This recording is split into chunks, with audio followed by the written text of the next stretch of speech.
ಹುಬ್ಬಳ್ಳಿಯಲ್ಲಿ ನೇಹಾ ನಿರಂಜನ್ ಹಿರೇಮಠ್ ಕೊಲೆ ಪ್ರಕರಣಕ್ಕೆ ಸಂಬಂಧಪಟ್ಟಂತೆ ಸಿಐಡಿಯಿಂದ ತನಿಖೆ ಚುರುಕುಗೊಂಡಿದೆ.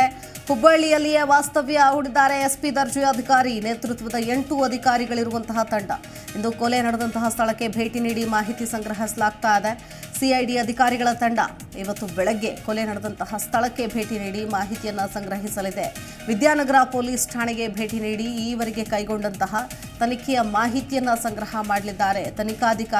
ತನಿಖಾಧಿಕಾರಿಯಿಂದ ಕಡತ ಹಸ್ತಾಂತರಿಸಿಕೊಳ್ಳುವಂತಹ ಸಾಧ್ಯತೆ ಕೂಡ ಇದೆ. ನೇಹಾ ಪಾಲಕರ ಹೇಳಿಕೆಯನ್ನು ಕೂಡ ಪಡೆದುಕೊಂಡು ತನಿಖೆಯನ್ನು ಮುಂದುವರಿಸಲಿದ್ದಾರೆ ಅಧಿಕಾರಿಗಳು. ಕೃತ್ಯ ನಡೆದಂತಹ ಸ್ಥಳದಲ್ಲಿದ್ದಂತಹ ಸಿಸಿಟಿವಿ ಕ್ಯಾಮೆರಾಗಳ ದೃಶ್ಯಾವಳಿ, ಕೃತ್ಯಕ್ಕೆ ಬಳಸಿದ ಚಾಕು, ಕೊಲೆಯಾದ ನೇಹಾ ಮತ್ತು ಆರೋಪಿ ಫಯಾಜ್ನ ರಕ್ತದ ಮಾದರಿ, ಬಟ್ಟೆಗಳನ್ನು ಸಂಗ್ರಹಿಸಿ ವಿಧಿವಿಜ್ಞಾನ ಪ್ರಯೋಗಾಲಯಕ್ಕೆ ರವಾನೆ ಮಾಡಲಾಗ್ತಾ ಇದೆ.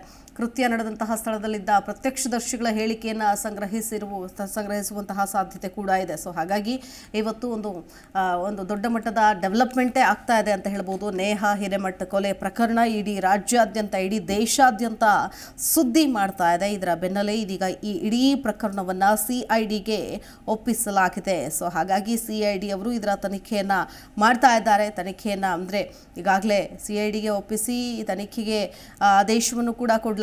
ಇದರ ಸಂಪೂರ್ಣ ವಿವರವನ್ನು ಇವತ್ತು ಸಿಐಡಿ ಅಧಿಕಾರಿಗಳು ಕಲೆ ಹಾಕ್ತಾ ಇದ್ದಾರೆ. ಎಸ್ಪಿ ದರ್ಜೆ ಅಧಿಕಾರಿ ನೇತೃತ್ವದ 8 ಅಧಿಕಾರಿಗಳಿರುವಂತಹ ತಂಡ ಇವತ್ತು ಕೊಲೆ ನಡೆದಂತಹ ಸ್ಥಳಕ್ಕೆ ಭೇಟಿ ನೀಡಿ ಮಾಹಿತಿ ಸಂಗ್ರಹವನ್ನು ಕೂಡ ಮಾಡಲಿದ್ದಾರೆ.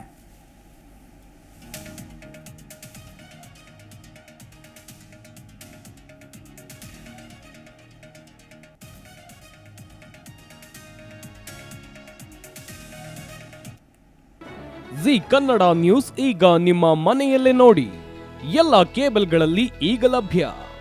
ಸನ್ Direct 292, Jio TV 1334, U digital 162, city cable 51, GTPL 17, Abhishek cables 821, rock line telecommunication 51, Shri Basaveshwara number 60, Vinayaka digital number 53, in digital number 896ರಲ್ಲಿ ನಿಮ್ಮಿಸ್ತದ ಜಿ ಕನ್ನಡ ನ್ಯೂಸ್ ನೋಡಿ ಆನಂದಿಸಿ.